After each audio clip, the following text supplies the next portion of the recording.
Last week was an incredible service, eh? We were expecting God to move, just like some of you were expecting to do really well at the 94.7 Cycle Challenge. Yeah, but God did really move in an incredible way in this school hall. We saw a man, a husband and a dad get baptized just this very week. He's been set free. He's been 8 months free from alcohol addiction. Incredible to see that happen. I saw one of my school friends up on the stage and asked her, "What are you doing here?" No, her friend that's been coming to church for a couple of weeks decides to get baptized. So if you were at the 94.7 last week, well done to the Benoni Ponies. You made us all very proud. But I'll tell you a secret. You missed out. And I'll share with you a little bit more later as to more of what you missed out on last week. But on a serious note, friends, I pray you never feel that you have to come to church.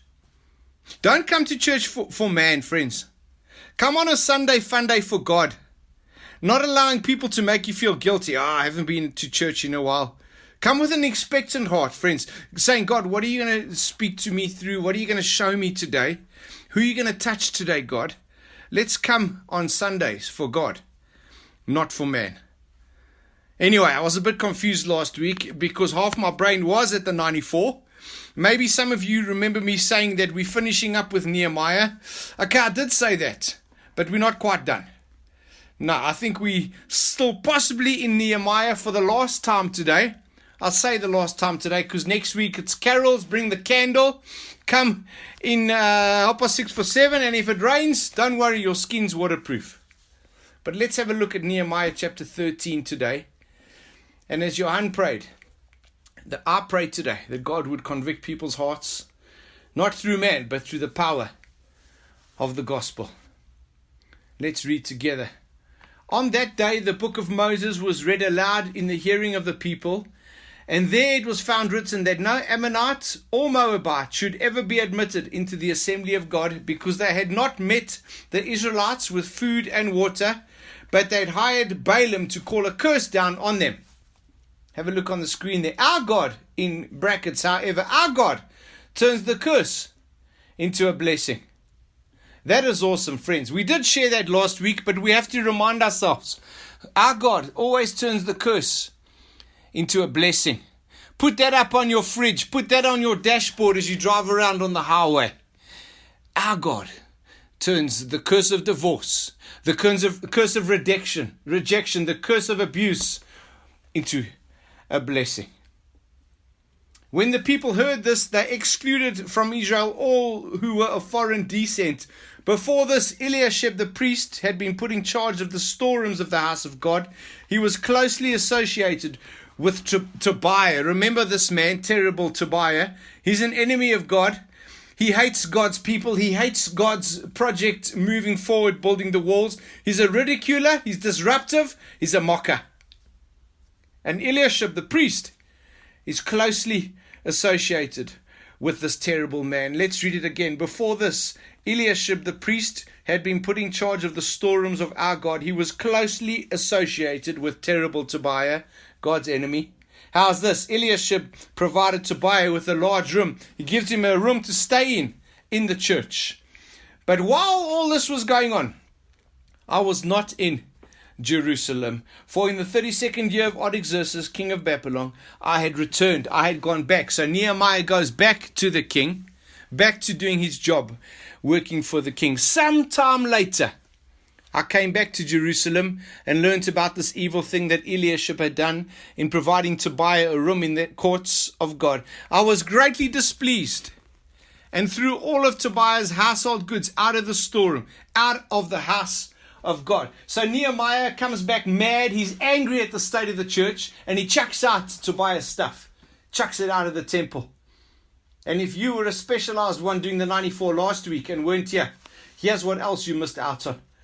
Many of us stood up, being convicted to live holy lives, throwing out some of the things that we've allowed to come and stay in rooms in our lives. And it was incredible to see people respond to the gospel last week. Jump to verse 10. I also learned that the portions assigned to the Levites had not been given to them, and that all the Levites and musicians responsible for the service had gone back to their own field. So I rebuked the officials and asked them, why is the house of God neglected? 2 chapters earlier, chapter 10, the last verse there says, we promise we will not neglect the house of God. And now, sometime later, just 2 chapters later, why is the house of God neglected? And you're sitting there saying, Daryl, we read this last week. Stop, you're repeating yourself. Yeah, we did. You're right. But we never spoke about it. Last week we spoke about paying attention to the holiness of God, and we challenged each other to get rid of that stuff, to chuck some of that stuff out that we've allowed into our lives.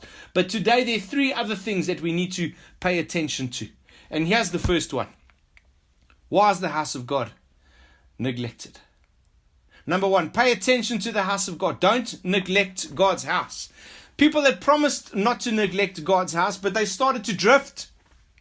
And maybe without even realizing, they slowly started to neglect God's house. And Nehemiah got so frustrated and angry with God's people. It says he started to pull out the men's beards. That's hectic, eh? That's crazy. Now, I don't believe that a leader should pull out anybody's hair.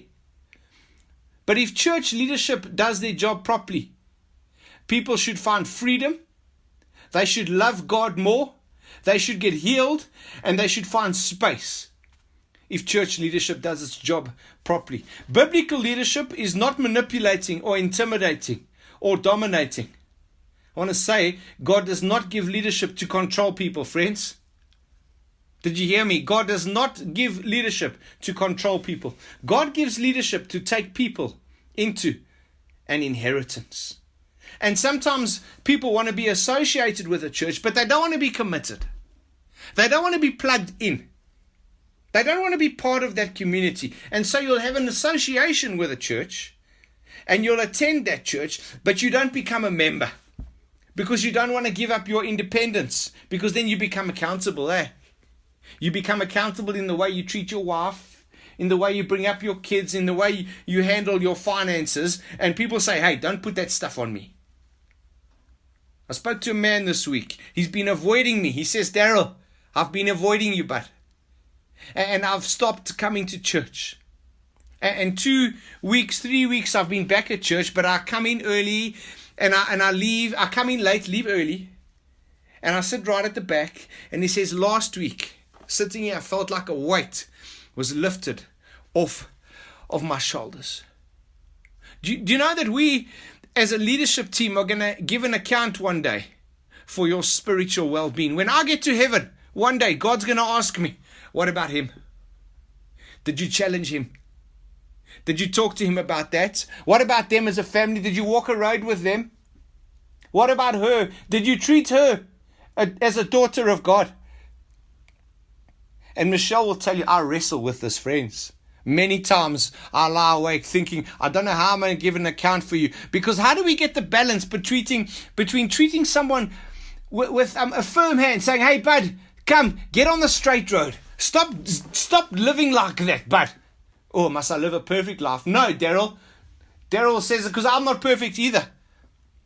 But how do we challenge people on the one hand, and on the other hand show them the love and the grace of God? When people stop paying attention to the holiness of God, it's only a matter of time before they neglect the house of God and they start to drift away from the church. Friends, God has only got one plan, and that's the church, a Jesus church. And people say, Daryl, you don't understand. Leaders in the church, pastors, counselors, worship leaders have hurt me. They've disappointed me. They've let me down. No, friends, you don't understand. Sheep have hurt me too. Sheep bite. I've got bite marks from sheep on my legs. Sheep bite. Just this week, someone says to me, people that are deciding to get baptized at Freedom Church are making an emotional decision. They're not thinking it through about what it really means to get baptized and to live a life on the straight road. A couple come to me and say, we're not coming back to Freedom Church. Why? Because that man, your leadership team are walking a road with that man who's sinned. You know what he's done? Yeah, I know what he's done. You're walking a road with him. We can't come to your church. Friends, I want to say, if leaders and people in church have disappointed you and let you down, please forgive them. And if you are sheeps that have bitten me on my leg, I forgive you. But God has only got one plan. It's the church. Friends, it's His church, not our church. And we're going to keep applying faith. We're going to keep giving each other the benefit of the doubt. And sometimes that's very hard. We're going to keep giving each other grace. And we're going to carry on staying humble. Because God wants to build His church. He will use us. He will use all the other churches in Benoni. He will use St. Andrew's Presbyterian Church. He will use the Baptist Church. He will use the NGA churches, all with different expressions. He will use Northfield. Read all about it on page 3 of the City Times. Louise is back. She's a champion. And Dan and Sam are busy leaving. They're going to Cape Town at Covenant Life. Ryan and Lilani are coming to join that church. They're incredible, that couple. And Malcolm and Megan from God First are going to the UK. My mate Rob's taking over. He will use all expressions, all different churches, as we together see God build His church. And remember, friends, there's no such thing as the perfect church.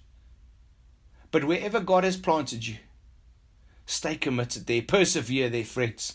And we all know that church would be the perfect place if it wasn't for people. Here I am, I'm not perfect. But let's do this together, friends. Let's build God's church together in our city. And if you don't feel that God has planted you at Freedom Church, that's okay. We'll miss you, but that's okay. Maybe you need to go back to where God has planted you. But don't neglect the house of God.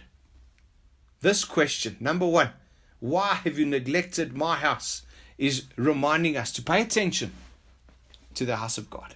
That's number 1. Pay attention. Don't neglect God's house.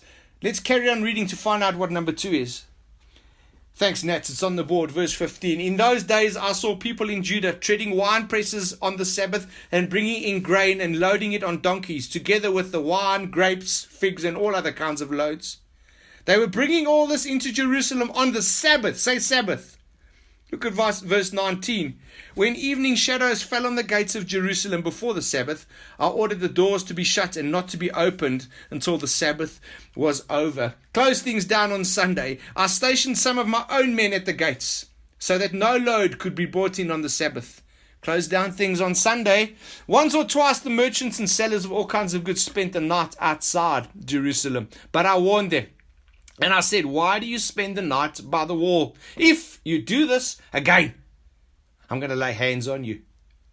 Now, this type of laying on of hands is not praying for someone. I'll pray for my mate Gavin here. I'll lay my hands on him. No. He's talking about laying on of hands that I want to do to my sandpaper people in my life. Who they? Oh, they rubbed me up the wrong way. Just yesterday, saw some of my sandpaper people. And if you don't enjoy noisy motorbikes like the toy run today, then the motorbike riders are perhaps your sandpaper people. But I want to tell you a story about a pastor friend of mine. He's a pastor on the South Coast. His name's Harry. And he looks somewhat like Alex. But stand up there, put. Yeah, there we go. How long does it take you to stand up? Stand up, Chana. In fact, come up here, bud. Come stand up here. My mate Harry, the pastor on the South Coast, looks exactly like this oak. He's a beautiful man. I heard a story about you, bud? A mate of yours was held up in an armed robbery and they took his phone, his wallet and his watch. And you're a watch guy, eh? And without even hesitating, you took off your watch and you gave it to that man. Beautiful story. Anyway, I'm getting sidetracked. My mate Harry, who looks like Alex, sitting at the Spur having dinner with his family, his wife and kids, and a couple of mates. 3 tables down, there's a man swearing and blaspheming. And so he gets up, my mate Harry gets up, walks over to the table, says, hey, bud, can you calm down on the swearing and stop the blaspheming, please, but. And the oak gives him a what for? It's like, who do you think you are? Anyway, my mate goes back to his table with his wife and kids, and out the corner of his eye, he sees the swearing, blaspheming man get up and go to the bathroom. And guess who follows him to the bathroom? The pastor, who looks like this. And in that bathroom in the spur, a couple of laying on of hands took place in the bathroom there in the spur. Anyway, but thanks for the illustration. Let's give him a hand. You're a champion, eh, bud? And looking forward to seeing him on the 8th of December with the rest of the Barbarians as we see what God does in and through their lives. Incredible ministry, the Barbarians. Let's carry on reading. So Nehemiah, who looks somewhat like Alex, I think Nehemiah wants to lay hands on these oaks and sort them out. He threatens to lay hands on them because they're not obeying the Sabbath. From that time on, they did not come on the Sabbath. Then I commanded the Levites to purify themselves and go and guard the gates in order to keep the Sabbath day holy. Remember me for this also, my God, and show mercy to me according to your great love. And so before you think that we're trying to create a cult here in this school hall where we're telling you to go to CrossFit and go and beat up oaks in the bathroom at the spur, hang on a second, that's not the case. Here's the point. Here's number 2, friends. Nehemiah is not saying beat up people. He's saying, hey, pay attention. Pay attention not to break the Sabbath. You see, they're working 7 days, Monday to Sunday, working flat out. And in this Move series, we've reminded each other that Jesus is the rock.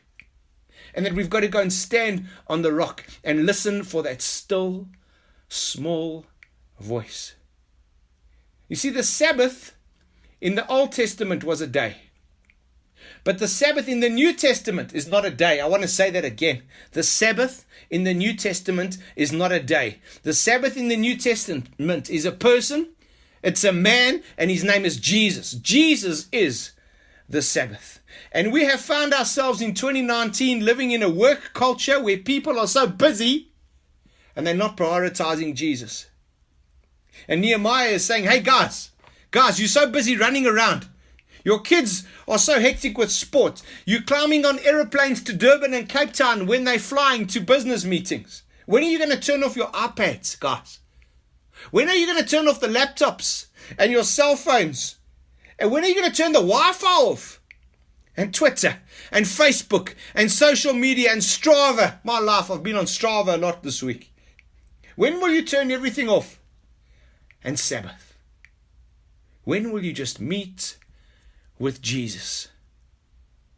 When you go stand on the rock and rest in Jesus.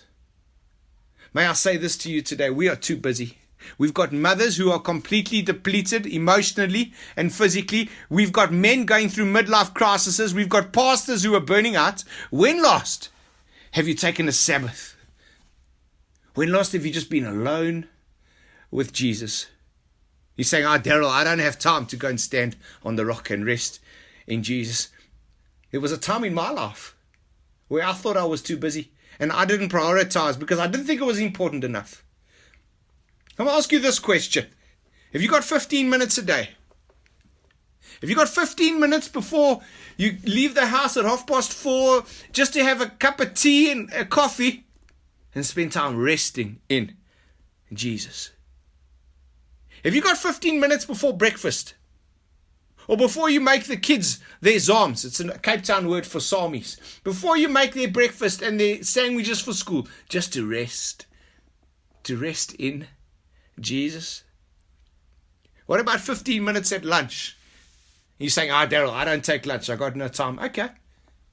Have you got 15 minutes just to go and lock the door in the bathroom and just rest in Jesus? And for most of us, we drive probably more than 30 minutes a day. Have we got 15 minutes while you're driving to put on a song and to sing and to get quiet and just to rest in Jesus? And when you get home at night and you're exhausted just before you go horizontal and pass out, have you got 15 minutes just to rest in Jesus? You see, friends, we're so concerned about how we look on the outside, working on our bodies at the gym before December, We're so concerned about drinking 2 liters of water a day. We're so concerned about what Tim Noakes says we must eat and what we mustn't eat. We're so concerned about going for that treatment and making our hair that color. But what's going on the inside, friends? Are we making time to stand on the rock, Jesus, and to rest?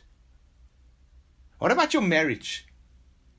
You can't build a marriage in this day and age on a ha and a ba and a kiss and a You can't do it. It's not going to work. But you can build your marriage on a kiss goodbye and then a 2-minute phone call during the morning. Hey, how's it? How are you? Oh, what's wrong? Why are you phoning me? No. I'm just phoning you to say, how's it? How are you doing? Just want to see if you're okay. How's your morning? And you can build your marriage on a 30-second WhatsApp. If you're an extrovert, it's a voice note. And if you're an introvert, it's just a WhatsApp with emojis. You can build your marriage on that. And you can build your marriage on when you get home at night and your spouse is cooking dinner and you standing with him or her, just talking as he or she makes dinner. Now for me, Michelle makes the dinner, I do the talking, because my mom never taught me how to cook. And you can build your marriage when your spouse cleans up and washes the dishes. And you just talk to him or her. Michelle does the talking, I pack the dishwasher. And you can build your marriage on a date night once a week, on a date breakfast once a week, on a coffee, just the two of us. Oh, just the two of us. Oh, just the two of us. You can build your marriage on that. Friends, Nehemiah writes this letter to you and I, and he says something like this. Hey guys, the quality of your life is dipping, Daryl, because the busyness of your life is unchecked. The quality of your life is dipping because the busyness of your life is unchecked. And so Nehemiah 13 is actually a great reminder. Pay attention. Pay attention to the house of God. Pay attention to the Sabbath. Rest. Rest in Jesus. And the last one, number 3 today, let's look at verse 23. Thanks, it's on the board. And that's furthermore, in those days I saw men of Judah who had married women from Ashdod, Ammon, and Moab. Half of their children spoke the language of Ashdod, or the language of one of the other peoples, and did not know how to speak the language of Judah. I rebuked them and called curses down on them. I beat some of the men and pulled out their hair. Incredible. This oak is mad, eh? Why? Why is he mad? Because they're marrying these foreign women. And it was diluting the culture.